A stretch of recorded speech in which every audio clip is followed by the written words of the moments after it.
Good afternoon, everyone. Thank you so much for coming. I'm thrilled to see so many people here, and I'm so excited to see so many fresh faces. So welcome, class of 2019.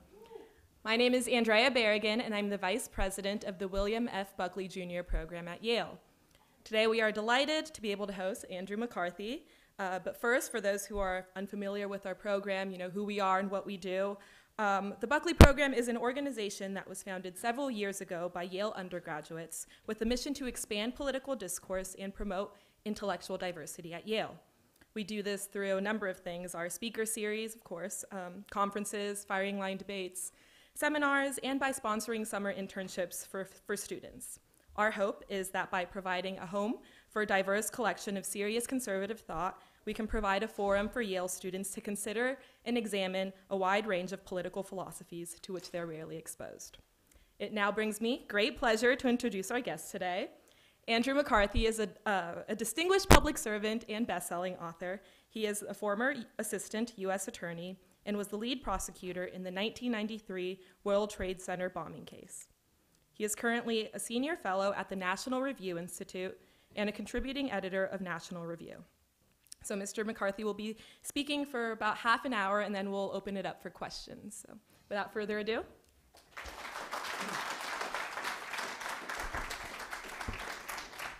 Well, thank you so much. It's a great thrill to be here. We actually lived in Connecticut for about 11 years, so anytime I can get here is a treat, and anytime back up to Yale is also a treat. And it's particularly as a National Review person, it's a great privilege for me to speak to the William F. Buckley Jr. Society. Although it's interesting. National Review is a journal of opinion and a very particular point of view, of course.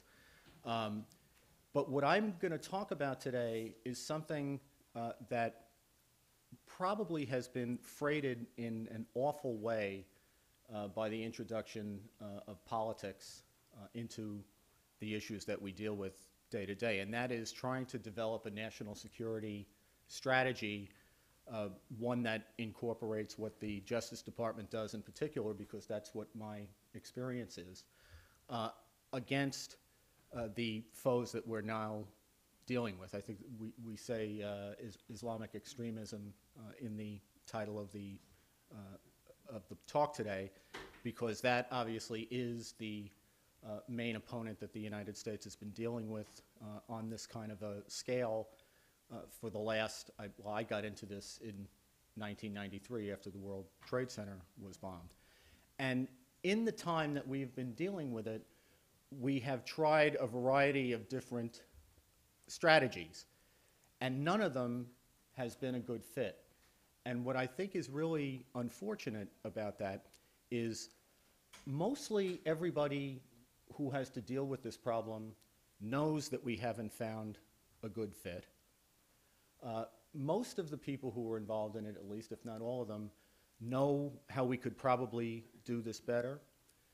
And yet, here we are more than 20 years since the bombing of the World Trade Center, and really we are nowhere, maybe even in worse shape than we've been before, in terms of trying to develop a strategy that's appropriate for the challenge that we face. So what I want to talk about is what we were dealing with when we started, how that changed after 9/11, and where I think we should go. And mostly the theme, I think, is lost opportunity, but I don't think it's so lost that we can't finally get our act together and do what we really ought to have been doing for a long time.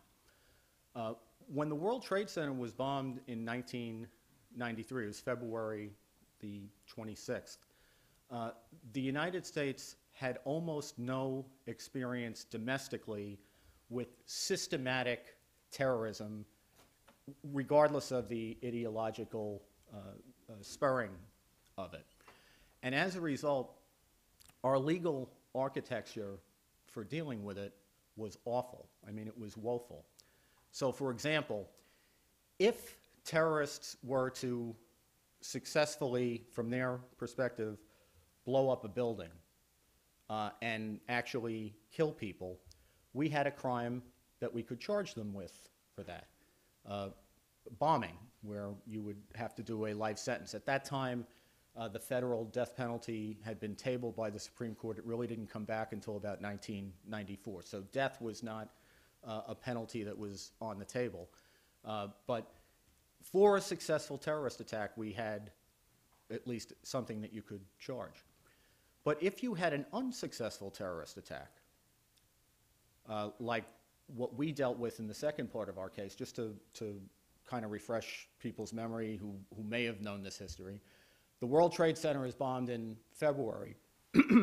Very shortly after that, we learned that the same cell, which is located in the New York metropolitan area, is planning a series of simultaneous attacks that they hope will be more ambitious than the first attack. They want to take out the Lincoln and Holland tunnels, the FBI's headquarters in Lower Manhattan, and the United Nations complex on the east side of Manhattan, and they want to do it all at the same time.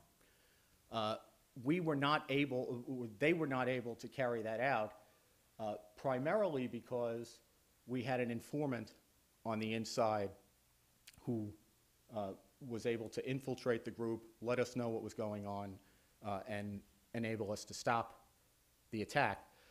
Unfortunately, the dark side of that story is that informant had actually been inside the organization and infiltrated it before the World Trade Center attack, and was basically thrown out of the investigation by the government because he wouldn't do some of the things that they wanted him to do, including make tape recordings.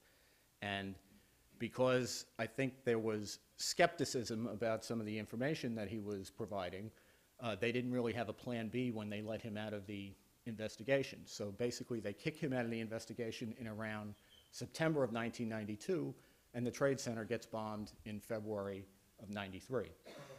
So we were able to, yes, ma'am? Yes, sure. Okay. So we were able to, is that better? Thanks. We were able to re-infiltrate him into the organization fairly quickly and stop the second attack. Basically, we allowed them to carry out the plot for a few months under fairly controlled circumstances, and were able to arrest everybody in all one fell swoop. And then make a case that was not just on the bombing conspiracy attempt, but try to go after the entire enterprise that had carried out both the World Trade Center attack and this subsequent plot. But what we found when we sat down to try to charge the case was really mind-boggling.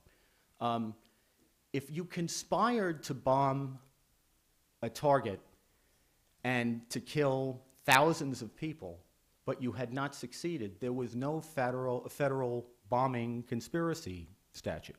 You had to charge it under what we call the catch-all federal conspiracy statute, which is a 0 to 5 year penalty. There was a bombing attempt statute, but that was not very appealing because the Court of Appeals had confused the law somewhat about what you had to do to carry out an attempt. There's a debate in the law about whether people who attempt a crime have carried out a substantial step toward the end of it. So basically, you almost have to let them get to the point of lighting the fuse before you make arrest in order to have it be a legally viable attempt, or at least that was the way the law looked back then. That didn't have a very heavy penalty either. And there were various other statutes that we used in the organized crime context that weren't really a good fit.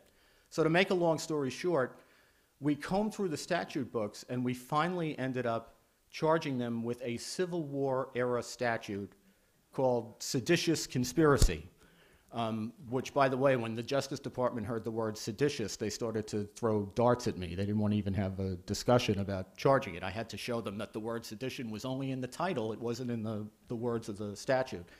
But seditious conspiracy, which was really enacted around 1862, made it a crime to make war against the United States or to levy war against the government.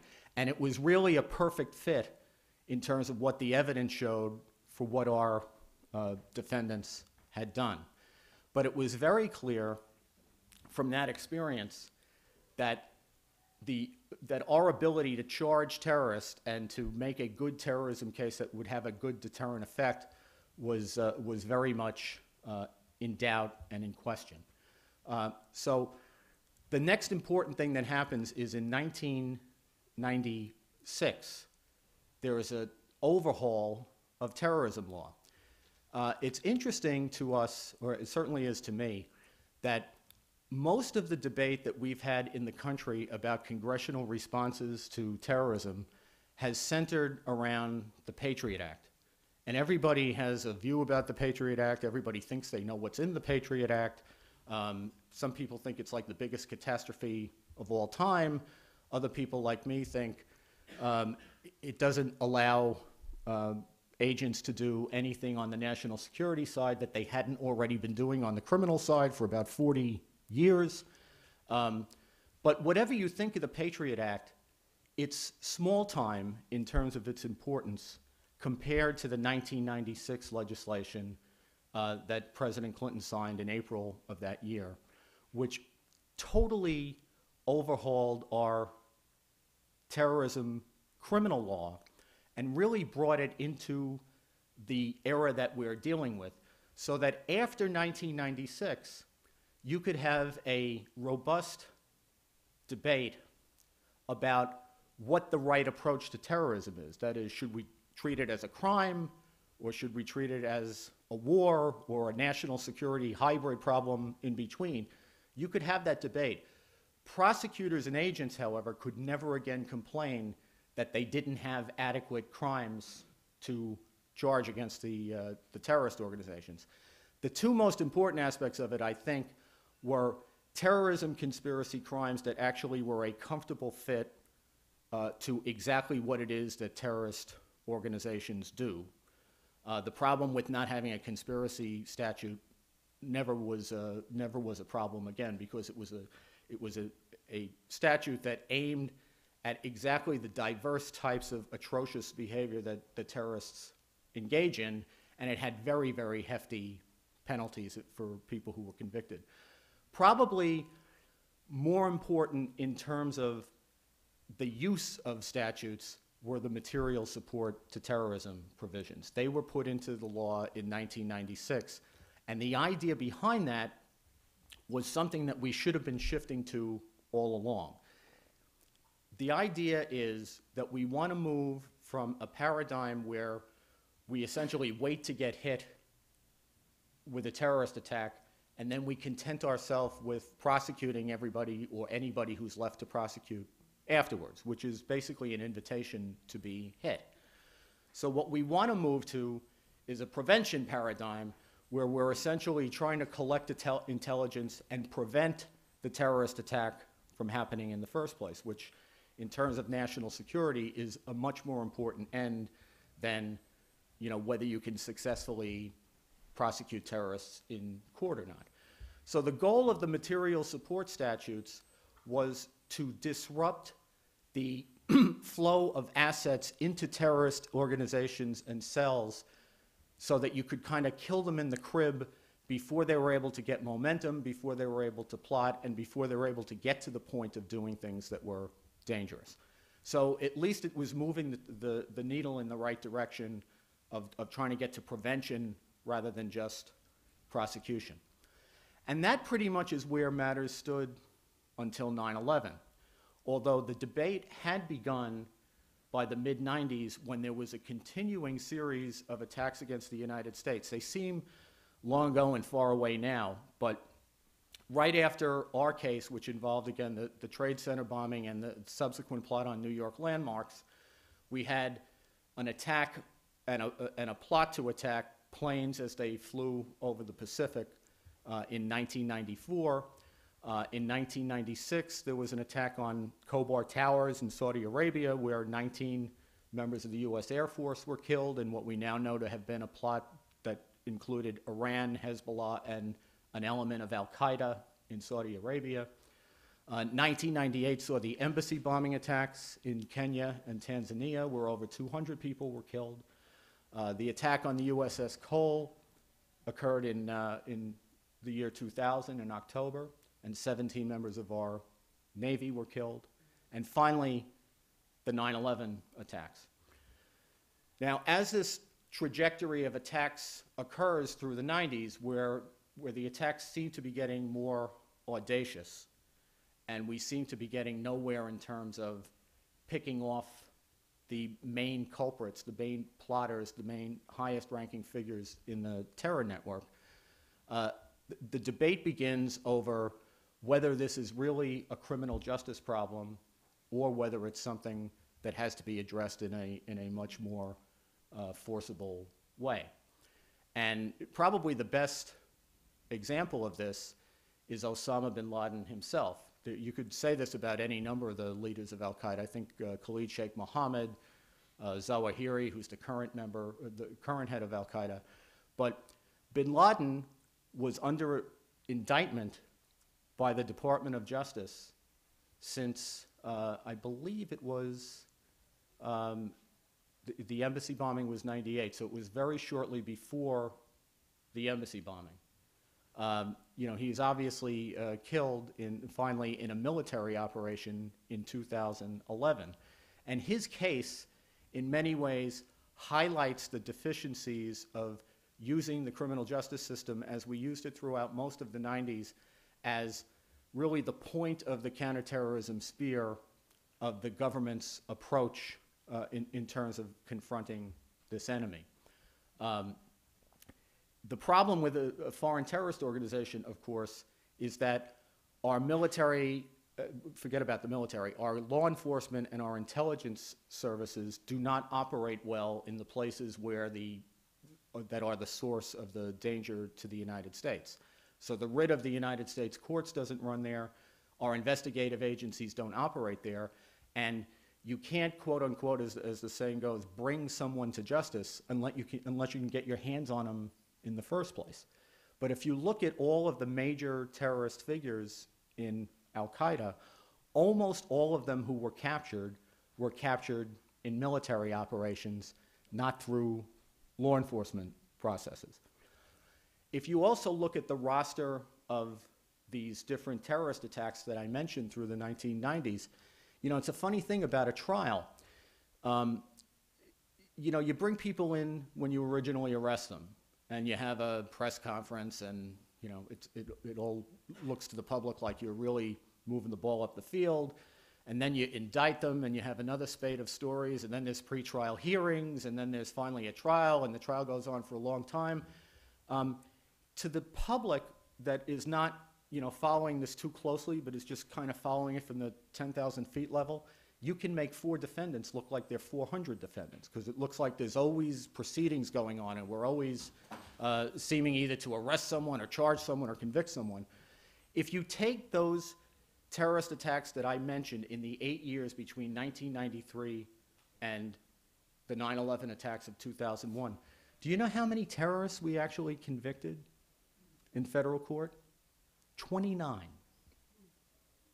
And most of them, I think 14 of the 29, were actually traceable to the first World Trade Center attack in 1993.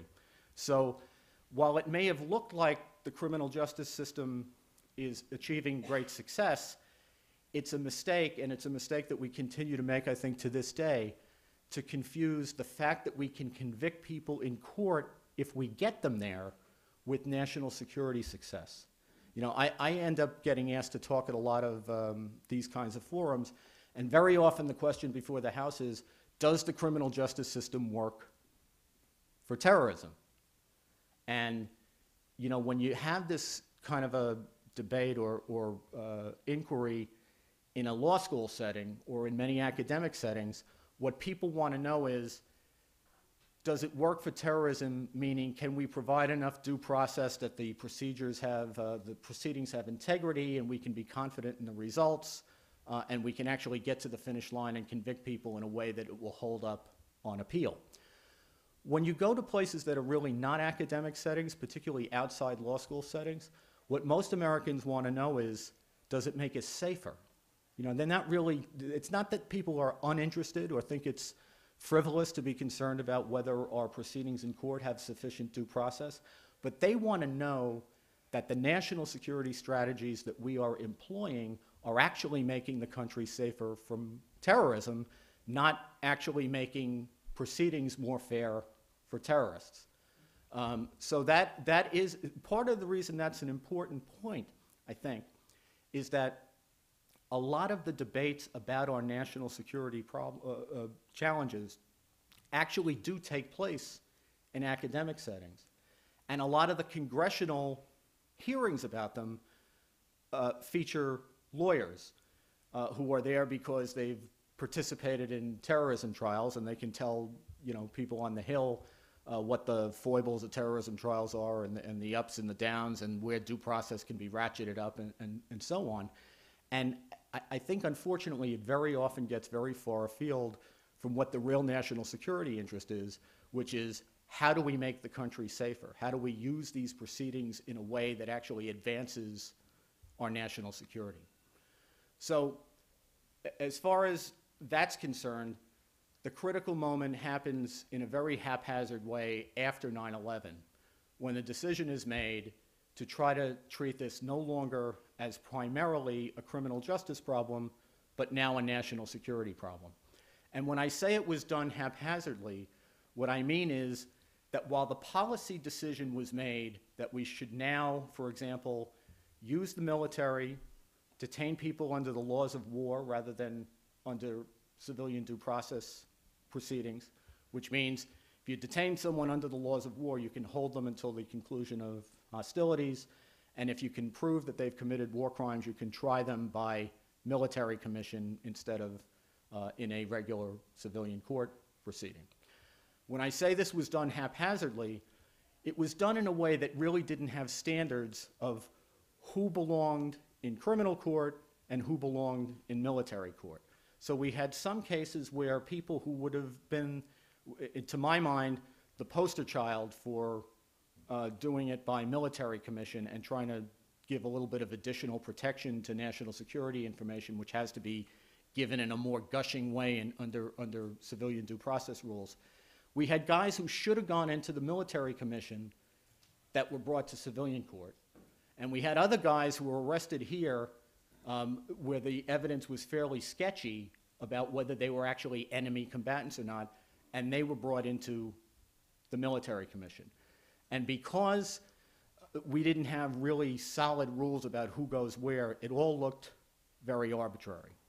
And to those who had a political purpose to try to make sure that terrorism stayed in the civilian courts and continued to be treated as a crime rather than a national security challenge, that turned out to be a very effective rhetorical weapon. The fact that we may have arrived stumble-footed on the right policy, but arrived in it in a way that it was handled so ham-handedly.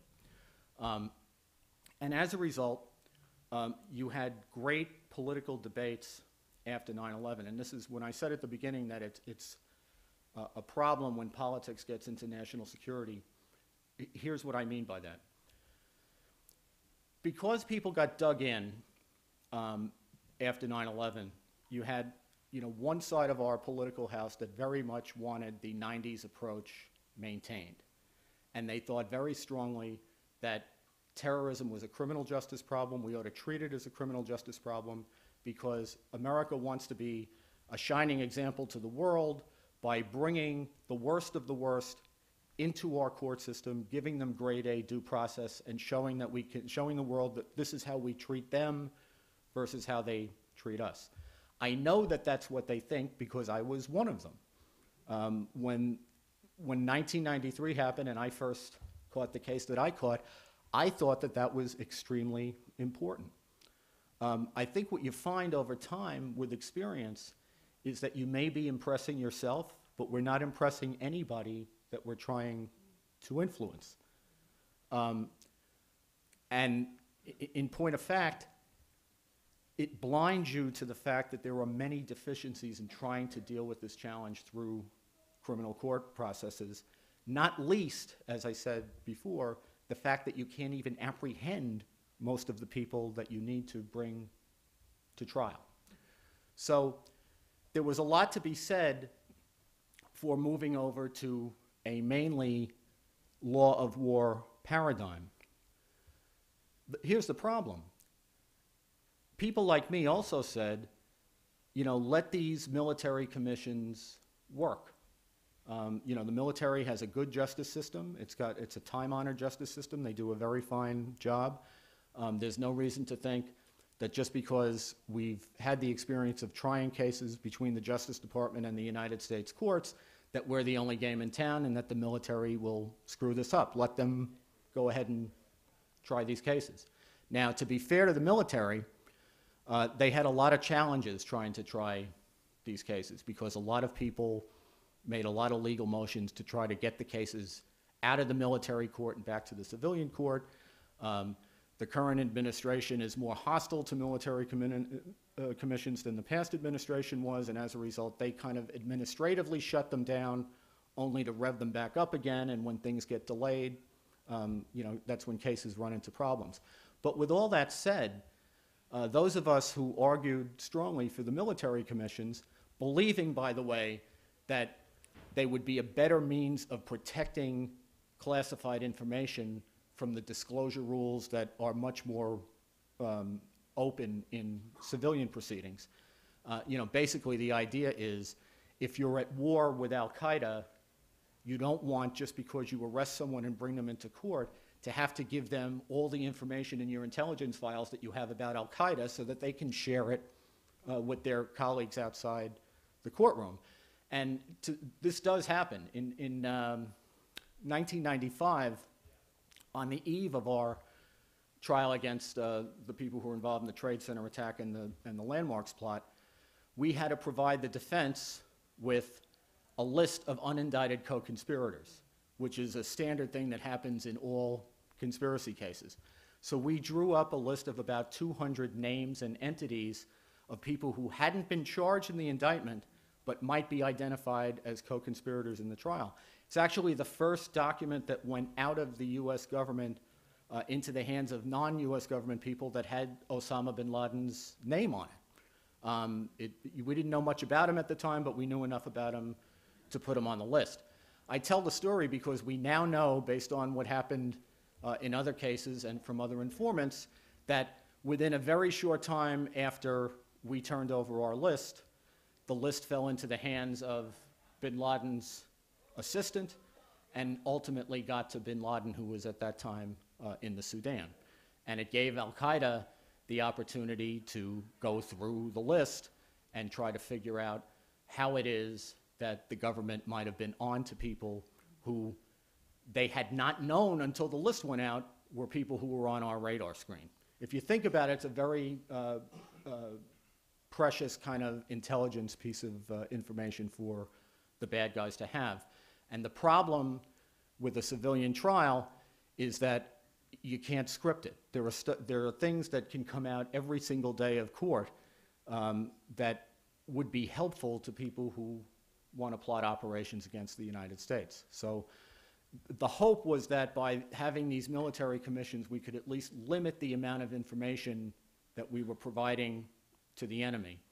And in point of fact, the way it's turned out, it's really been, I think we have to admit, it's been a disaster. There have been almost no trials. The few trials that they've had have had, some of them have had mind-boggling mistakes made. And worst of all, you know, I've said about every bad thing you can say about the downsides of trying terrorists in civilian court. But one thing you have to say about the civilian proceedings is once people get convicted, you never see or hear from them again. They get sentenced very severely, and appropriately so, given what they've been convicted of. Whereas in the military commissions, that simply hasn't happened. And we've had people who were, I mean, just to give you a sense, I had a guy in the Blind Sheikh case whose meter was ticking for all of about 40 minutes. He was asked if he wanted to join the bombing plot. He said he needed to go to the mosque and pray on it. He went to the mosque, he prayed on it, he decided to come back, and he was mixing explosives in the safe house at the time the FBI knocked the door down and arrested everyone. They were planning to kill thousands of people. He got 25 years in prison for 40 minutes of culpable conduct. By contrast, in a military commission case, they convicted a guy who was actually Osama bin Laden's driver and aide de camp during much of the time that he was roaming around Afghanistan. The guy was ultimately convicted, got a very short sentence, and was repatriated to Saudi Arabia, I think. And too many of those kinds of situations have happened. I mean, frankly, I was a big proponent of the military commissions, and I have to say that, you know, I've been disappointed, as I think most people who wanted to give it a fair shot have been disappointed with the way they performed. Let me just take a couple of minutes before we open it up for questions to talk about an alternative solution. As I said at the beginning, I think it's been obvious to a lot of us who do this work from the beginning that there's a better way to do it. This is a conflict that, to my mind at least, resembles a war a lot more than it resembles a crime wave. But it's not a perfect fit in either box. For one thing, it's an enemy that doesn't present like a traditional enemy. You know, there were a lot of people who were treated in the military justice system, for example, during World War II. But most of them were apprehended wearing military uniforms. There wasn't any doubt about who they were and what they were about. If we're going to talk about cosmic justice, the fact that terrorists don't present as the enemy, garb themselves the same way as civilians do, hide among civilian populations and target civilian populations, don't carry their weapons openly, don't let you know who they are, those facts shouldn't cut in their favor. It should cut against them because they actually endanger civilian populations. But because I think we're a decent people, notwithstanding all of that, we want to be confident as Americans that we're not holding the wrong people, and that if we're detaining them under the laws of war, we're not detaining them forever and ever without at least some showing that we've got the right people. And I think that's actually something that's good about us, even if it's not exactly logical in terms of treating bad people the way they ought to be treated, given the gravity of their conduct. So anyhow, what I think we should have figured out by now is that there are aspects of the criminal justice system that are essential in terms of efficiency and in terms of getting these cases not only to the finish line, but to the point where they're punished appropriately, that argue for keeping big aspects of the criminal justice system for how we're going to treat terrorism going forward. On the other hand, the most important thing we have in the way of assets in counterterrorism is intelligence. And there is no intelligence that is the equivalent of the intelligence that you can get from interrogations after you've apprehended people. Now, let me be clear. I'm not getting into the whole business about waterboarding and enhanced techniques and the like. What I'm talking about is getting information from people when it's fresh at the time you apprehend them in the small window of time when it can actually be useful in terms of rounding up other terrorists and maybe stopping other attacks. And that window can be as small as a day to 3 days. The laws of war allow you to detain people indefinitely as long as hostilities are continuing. The ability to interrogate people without counsel and to get intelligence that might save lives is crucial in that window of time. And if you, it's simply stated, if you were going to bring people in and give them Miranda warnings, you might be able to convict them in the sense that, you know, maybe they'll make statements and maybe you'll be able to get those introduced in court, but you are not going to be saving American lives because the terrorists are going to be quickly replaced by other terrorists. But the information that that person can give you in that small window of time can't be replicated any other way. You either get it then or you don't. So what I'm very concerned about, especially as we move away from the law of war paradigm and we seem to be shifting more back to the civilian courts, is we are losing the intelligence product that we need to anticipate and prevent terrorist attacks from happening. And I'm afraid that we're too much going back in the direction of allowing ourselves to be hit by terrorist attacks and contenting ourselves with prosecuting whoever can be prosecuted later. So my proposal, and I've been saying this since about 2004, is that we ought to have a national security court. It ought to be presided over by federal judges, regular Article III of the Constitution, civilian federal judges, not only because they've shown an expertise and an ability to get these cases done that isn't paralleled in the military system, but very importantly, we need to get buy-in from our allies in whatever counterterrorism system that we're going to devise. And the fact of the matter is, it doesn't matter whether I or you folks think that military commissions are good or bad, or that military detention is good or bad.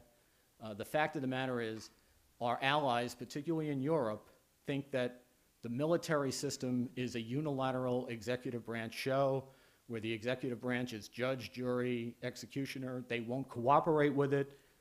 They won't cooperate with us. They try to attend when they capture people. If we want them to turn them over to us, they say that you have to put them in the civilian system. You can't put them in the military system. They won't cooperate with the military system as it is now. And part of the reason for that is they don't think it has independence. Maybe they do think it has independence and they're saying what they say for public consumption. I don't know. But the fact is, that's one of their big gripes. So having civilian judges who are independent of the executive branch and have more integrity in terms of the process, in terms of overseeing the process and keeping the executive branch in check, is an important thing in terms of enticing cooperation from the allies that we need, because counterterrorism is a global problem. And I just leave it with this thought. If you don't devise a system that our allies will cooperate with, then what you're essentially doing is outsourcing your counterterrorism to people who have a lot less interest in it than you do. So we ought to the extent that we can do this, devise a system that allows us to take advantage of the laws of war to the extent it helps us gain intelligence, allows us to keep the aspects of the criminal justice system that give the proceedings optimal integrity that they can have under the circumstances, and entice cooperation from our allies. And then I think we'll actually have a system that's fit for the challenge we're facing. And if we did that, it would be the first time in a quarter century that we've had that. So that would be a refreshing change. So thank you very much for your attention, and I'll take whatever questions.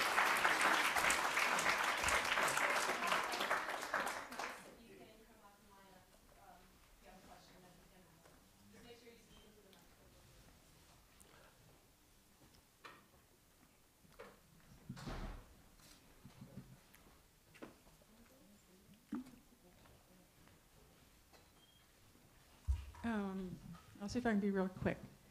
I'll give you a little history. Yeah, because there's tons of people online behind you, so you have to kind of move this up. Anyway, my husband was Assistant Secretary of Intelligence and Command and Control under Rumsfeld and Clements. Probably we were in diapers or something like that. And he gave the first counterterrorism great huge conference, and Al Haig was the keynote speaker. And he had all sorts of gadgets there, counter-terrorism and all sorts of things. And he had Israelis, he had people from Europe, all over, came to the conference. And they said, you're not ready. It's coming. Baader-Meinhof, they trained in the Middle East. This terrorism is coming to your country, and you'd better get ready. Well, what happened between now, or then and now? Because there were people in the Pentagon, like Bill Kupperman, whose terrorism was mother's milk, Dick said. Where are those people and what happened to them? And along your lines, why didn't we have this non-political floating group that was addressing the problem. We could have been so far ahead at this point. Well, look, I think there's good and bad to be said about that. The good is let's not overrate what the problem is. The problem is extraordinarily dangerous, but at the same time, we haven't had a replication of the 9/11 attacks, and we do know that we have people trying day and night to carry that out. And I think look, some of it's luck. We've been lucky with stopping some of the attacks, but day in and day out, I think certainly in my experience, my first meeting with the CIA in 1993, there was a Afghanistan-Pakistan aspect to my case, and a lot of it was involved classified information. So we needed to get an intelligence briefing about what exactly the government had been doing with the Mujahideen during the 80s in terms of supporting them. And I asked the CIA for a briefing, and they said, "Oh, sure, we'll be delighted to come up to brief you. Only thing is the FBI can't be in the room." So that was the way things were in 1993. And I can tell you they are so day and night better today than they were back then.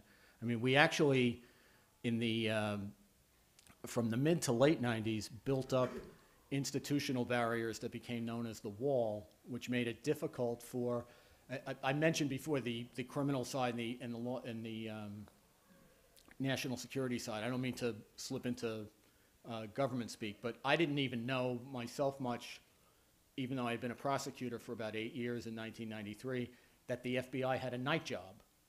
I had only ever dealt with the FBI as a criminal investigation agency, there being the premier one in the country. I think most people know it now, but a lot of people didn't know then that the FBI is also our domestic security service. By its own charter, the CIA is not allowed to operate inside the United States. And that's not just on the basis of its original charter, it also flows out of a lot of scandalous activity that occurred in the 70s that, reams of papers and books have been written about. So the FBI is your domestic security service. They're much more heavily regulated because their operations are inside the United States as opposed to outside the United States. But they had very poor cooperation with the CIA, certainly as late as the early 90s. And then, self-induced, the Justice Department made it difficult internally in the FBI to cooperate between the criminal side of the house and the national security side of the house. I think the most infamous example is somebody from the intelligence side of the FBI's house figured out that two of who turned out to be the 9/11 suicide hijackers were in the country, and asked FBI headquarters for the assistance of the criminal division in trying to locate them. And they were told no. They said that, look, criminal can't help intelligence. We don't do that. The wall, you can't. And of course, 2 weeks later, they're involved in the 9/11 attacks. So the cooperation within the federal government is much better today than it was years ago. And the other thing that's very good compared to how it was is there's a real effort, I think, on the part of both the federal government, particularly at the FBI level, and the state and local law enforcement, particularly in the big cities, to cooperate and share information. Back 20 years ago, that was kind of episodic. The FBI had these joint terrorism task forces that were set up in New York and some of the other major cities in the country, and that was hit and miss in terms of how well they worked. I think they work really well now. And a big part of the reason that we haven't had another attack is that no matter what noise is going on in Washington and who's screaming at who and who's ready to strangle who, out in the field offices where the rubber meets the road and the investigations actually have to be done, the agents, the federal agents and the police do a very good job in terms of keeping tabs on things. And they've made it much more difficult to carry out big attacks. So I think that part of it is a much better story than it used to be. Let me just... As you said earlier, you thought that one of the solutions to the problem would be to create a National Security Council. Court. I'm sorry. What type of people, what security clearance would you have for the people on that court to ensure that the leaking of names of lists doesn't happen? Would that be a requirement, the lists, the provision of the lists? Any time that you're going to get access to classified information, you have to have a security clearance process. And what happens in both civilian prosecutions and military prosecutions is that you have defense lawyers who are actually cleared, who can handle that information. And the understanding, and I always have, by the way, this is an easier legal thing to deal with in the military than it is in the civilian system. What I've always been worried about is the guy who comes into court and says, I want to represent myself. Because there's Supreme Court precedent that goes back about 30 years that says that you have an absolute constitutional right to represent yourself if you choose to do that. And having been in a number of cases where this happens, courts will advise you up, down, and sideways that you look, this is a stupid idea, you should have a lawyer, the government has a lawyer, you don't want to put yourself at a disadvantage. They have a whole script to try to convince you. But if you're a guy like Khalid Sheikh Mohammed and you know you're never going to see the light of day again, why not take one for the team, right? You say, I want to be my own lawyer. And then you create a real issue, because if you have a due process right to be your own lawyer, and if due process says that the government has to turn over various categories of intelligence that are in its possession, and if some of that intelligence is national defense information, what's the good argument that the terrorist doesn't get that? I think that's a problem. As I understand the law, it's an easier problem to handle in the military system than the civilian system, because in the military system, you only have to give them a fair trial. Because we don't have American citizens in the military commission. They have to be alien enemy combatants. So as long as the proceedings are fair, then they can be upheld. So for example, if you have a cleared lawyer who has access to the national security information on the condition that he doesn't share it with anyone who's not cleared, you can rant and rave that, no, I'm the defendant, I want to have it myself, but you don't necessarily have a right to it. We're doing the best we can to give you a fair trial under circumstances where you're an enemy of the United States who we're having a war crimes trial for, right? But you can't really do that in civilian court. If you're going to bring people into civilian court and you're going to say that they have all the rights of a criminal defendant, then you have to give them all the rights of a criminal defendant. So that's what I worry about.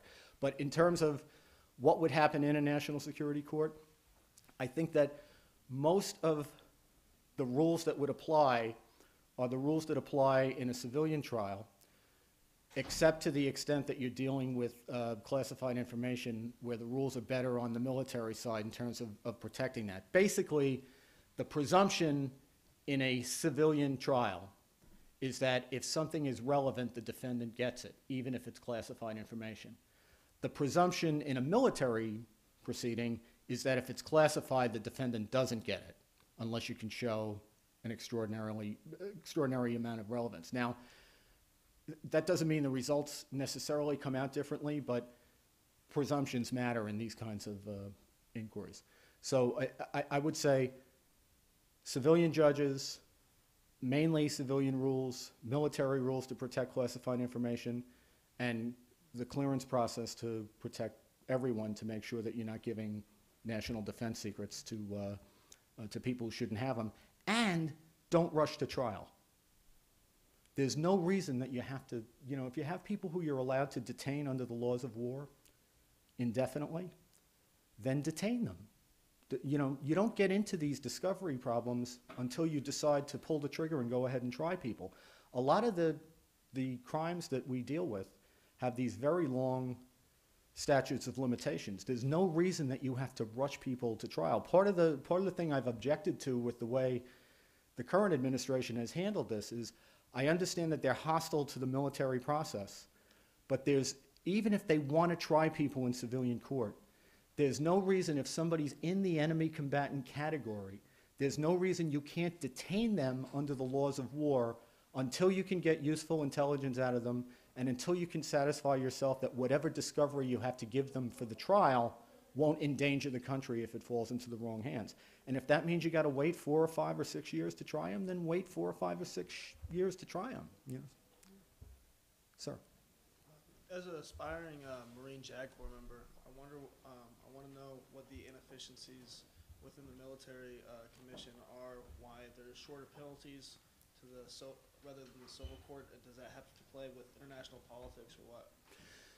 The biggest, I think the biggest deficiency in the military system is the way that it was implemented in the first place.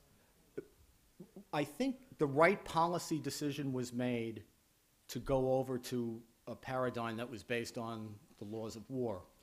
But what was not reasonable to do was to then throw it into the military's lap to implement it. Because when the country's at war, the military's job is to fight the war. That's their main job. Their main job is not to try the enemy combatants and to figure out a legal process that'll, pass muster to detain them. And I think that the other parts of the government, and the Justice Department included, did not give enough help and wasn't asked to give enough help to the military to devise a system that would have been stronger. And part of that's institutional. Part of it was, up until that moment in time, this had been the Justice Department's big ticket, big sexy thing that they liked. The Justice Department was in charge of terrorism. Not saying that they like terrorism, but they like being responsible for prosecuting terrorism. They didn't like it being taken away from them and given to the military. And they weren't exactly tripping over themselves to help the military devise a better system. So I think we dumped too much responsibility on the military when they had other more important things to do in the scheme of things about warfare. And then, because of the politics of this, where it became a very big philosophical debate over whether you should treat this as a crime and whether it should be in civilian court versus military court, and some of it got caught up in political arguments that go back to the 2000 election, that went to Bush's legitimacy and the left and Bush going back and forth as they did. A lot of people on the left didn't want to support military commissions just because they were Bush's military commissions.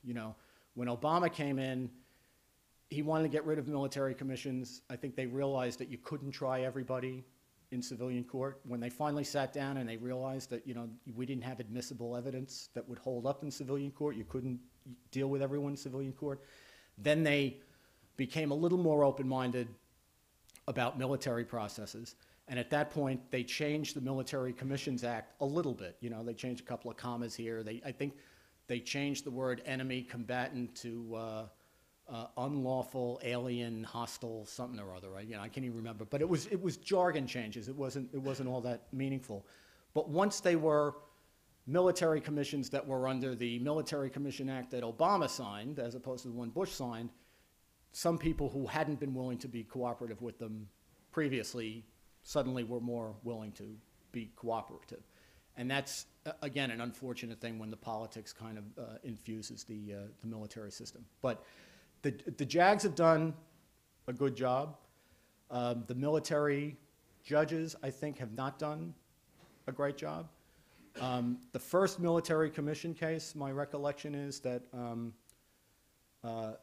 they gave an incorrect instruction on something that was essential to the crime. It had to do with the combatant had military hardware of some kind. It may have even been missiles or shoulder-fired artillery or whatever it was, in the trunk of a car, and the court was persuaded to give an instruction that said something along the lines of, well, if he was only targeting a military force, that's legitimate combat, and you can't hold that against him. But in point of fact, he was an enemy combatant. He didn't have a uniform. He was a terrorist. He was not a privileged combatant in wartime, so he shouldn't have had that protection. And I mean, if you listen to me for 5 minutes, you know I'm not a military person. If I know that, the judge should have known that, right? So that kind of stuff has not been good. And I have a lot of sympathy for them because they were attacked for a long time, and a lot of people tried to derail the military commissions. I talked to the JAGs about 3 or 4 years ago, and they were great guys, but they all felt like they were kind of under siege without a lot of support. So it's been a very hard slog for them. But even with all that said, they could have done a better job. Could you speak to the the implementation in a number of federal agencies of kind of speech codes, you know, what is politically correct and what isn't, and whether that has an impact on the process you've described of trying to stop terrorist actions? Yeah, there's an ideological catalyst for terrorism, and it's Islamic supremacist ideology, and the government is afraid of acknowledging that because it thinks that if you say that the commands to jihad that terrorists are acting on actually are found in Islamic scripture, that will necessarily mean that the United States is at war with all Muslims and that there's no other legitimate way of interpreting Islam, and that somehow we're making the terrorists the, you know, arbiter of what the ultimate true Islam. I mean, this is what happens when you like overthink things. It would be like in World War II, we wouldn't be able to say out loud that we were at war with the Germans, you know, and that we wouldn't want to do that because there might be, you know, 1 million Germans who were pro-American who would really have their nose out of joint, you know. I mean, it's just, it's idiotic is what it is. It's important because you can't deal with an enemy and you can't anticipate what an enemy is going to do, and you can't understand what causes the enemy to do what the enemy does unless you understand what it is that's driving him to do it in the first place. And it's not, it's foolish on 2 grounds at least. First of all, it's not, if we acknowledge that these guys are drawing their commands to warfare out of Islamic scripture literally, that doesn't mean that we are saying that they represent the true Islam by acting on them, number one. Number two, even if it did mean that, they couldn't care less what we think. I mean, it's always amazing to me. You know, Sheikh Yusuf Qaradawi is probably the most influential Sunni cleric in the world, right? Muslim Brotherhood leader, doctor of Islamic jurisprudence, graduated from Al-Azhar University, the center of Sunni learning in the world. He's issued, you know, a number of fatwas that support suicide bombing, including suicide bombing by women, you know, on and on and on. We know that he's a powerful, influential voice in the Muslim world. How many people in this room go to bed at night worrying about what Sheikh Qaradawi thinks of them? Who even knows who Sheikh Qaradawi is, right? I mean, think about the self-absorption it takes for American officials to think that they can affect the behavior of people on the basis of what we say and think about them, particularly when we're dealing with people who don't like the West and the United States in the first place. And I don't know who we think we're influencing, but it seems to me, having, you know, dealt face-to-face and person-to-person with people, all we're doing is convincing them that we're morons. I mean, all we're doing is convincing them that we don't know anything about anything. And one other thing, The first Muslims I met in the investigation that we had in 1993 were patriotic American Muslims who were either helping us whip evidence into shape, you know, translating conversations, or actually acting as if they were terrorists to infiltrate terrorist organizations to help us stop terrorist plots.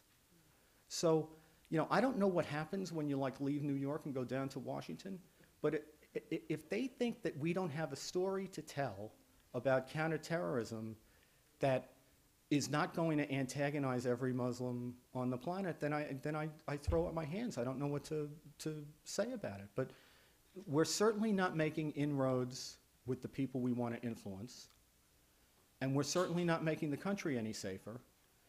And, you know, if you've gotten to a point where you've got a guy who infiltrates the United States Army, who walks around with a Soldier of Allah business card and screams Allahu Akbar as he shoots at American soldiers who are about to leave to deploy to Afghanistan to fight the Taliban, and you say that that's workplace violence, then, you know, you're in la-la land. I don't even know what to say anymore. So we have time for 2 final questions before we wrap these. Okay, I believe that you have characterized the Corker-Menendez bill as worse than nothing, so I have 2 questions.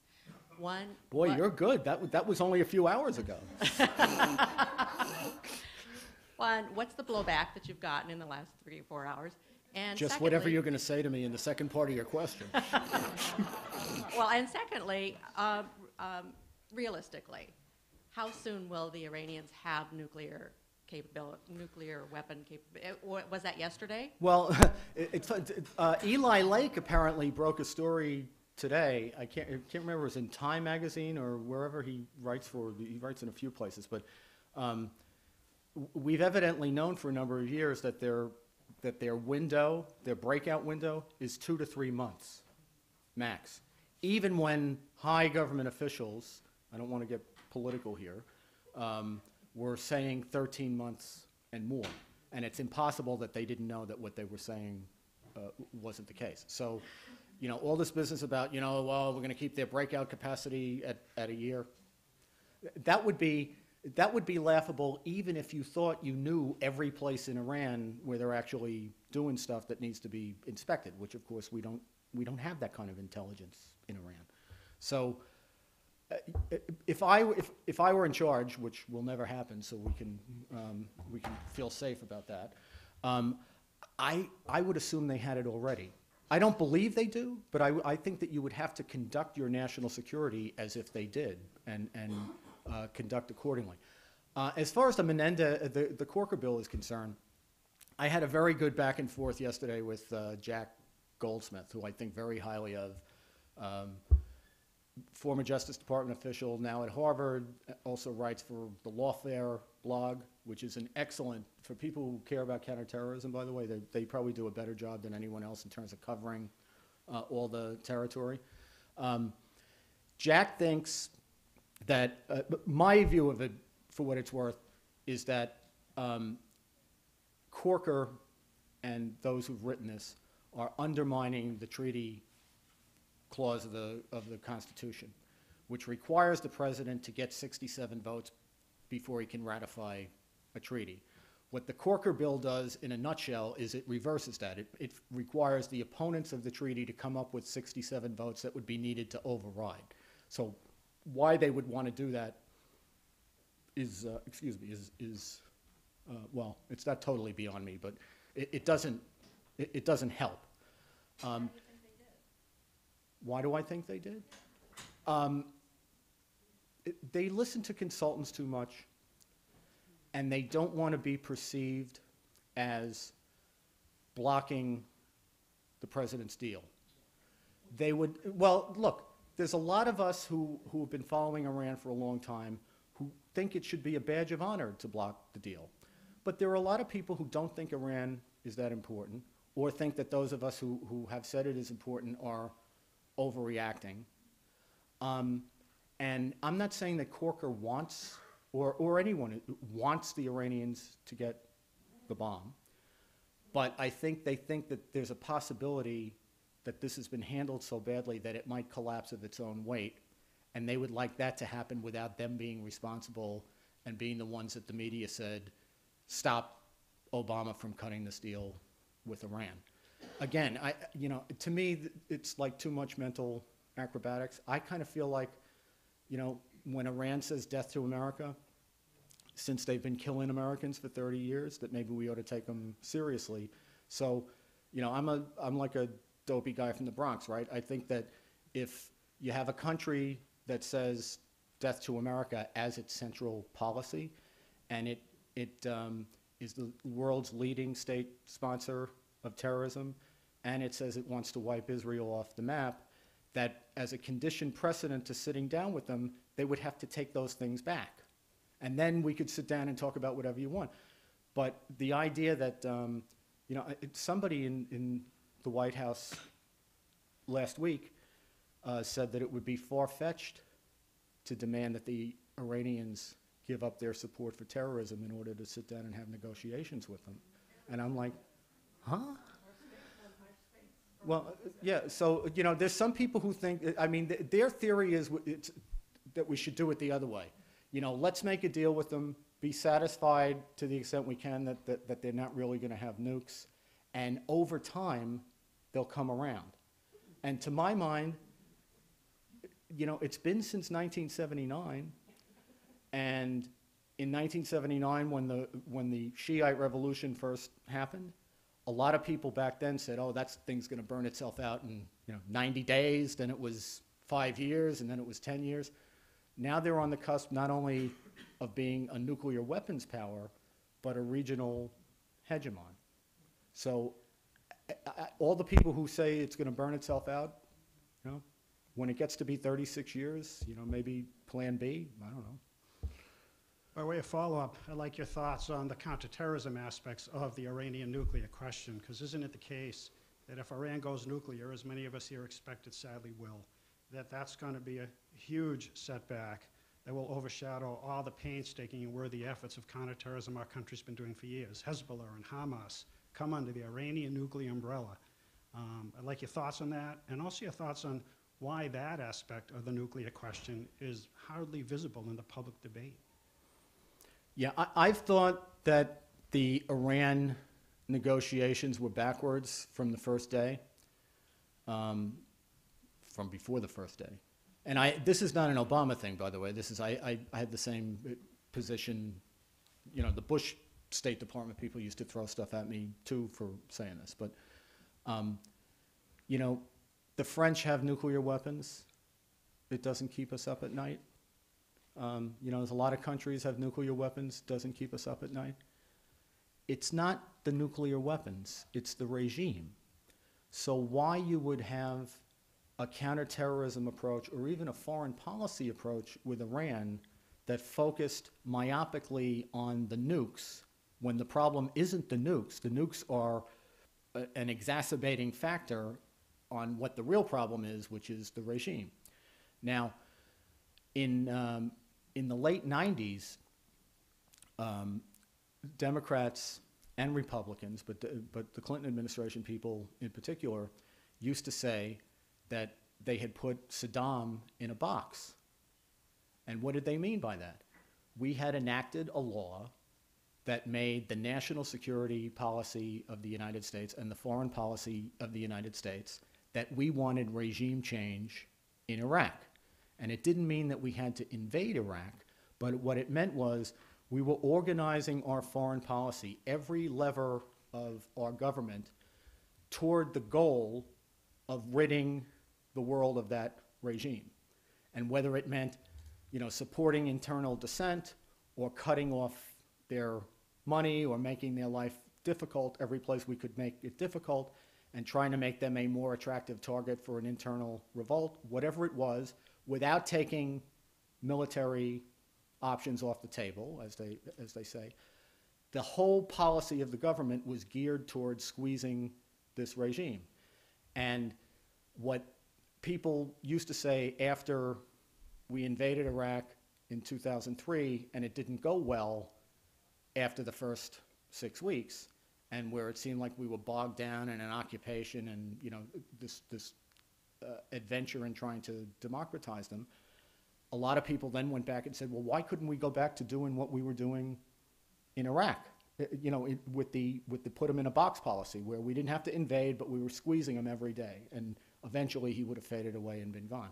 Now, you can argue about whether he really would have faded away and been gone, particularly if he ever got out from under the oil for food sanctions. But the point is, if we believe that would have worked with Iraq, why don't we believe it would work in Iran?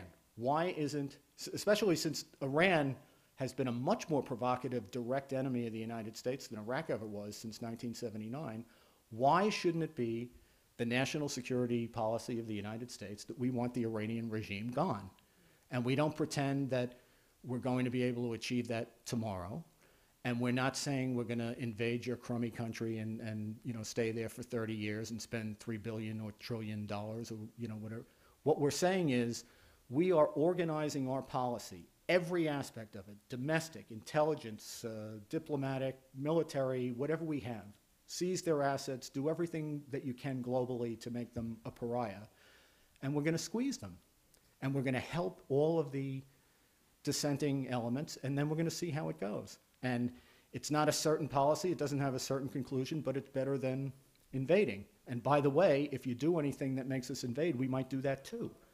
To me, that's a much more sensible way of dealing with Iran than focusing on their nuclear weapons, because if Iran doesn't have nuclear weapons, it's still been a problem for us for 36 years, and that's without nuclear weapons.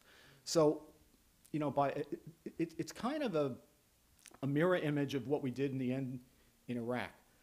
You know, I always thought part of the big problem in Iraq, especially the debate over the war, was the only rational nexus between what we were doing in Iraq and what we were doing in Afghanistan, because we were calling it all the global war on terror, right, was the extent to which Saddam was aiding and abetting jihadists.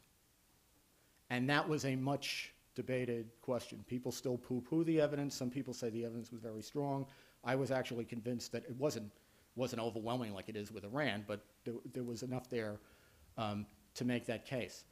I think they got so confident about the weapons of mass destruction that the case on terrorism connections kind of went by the wayside.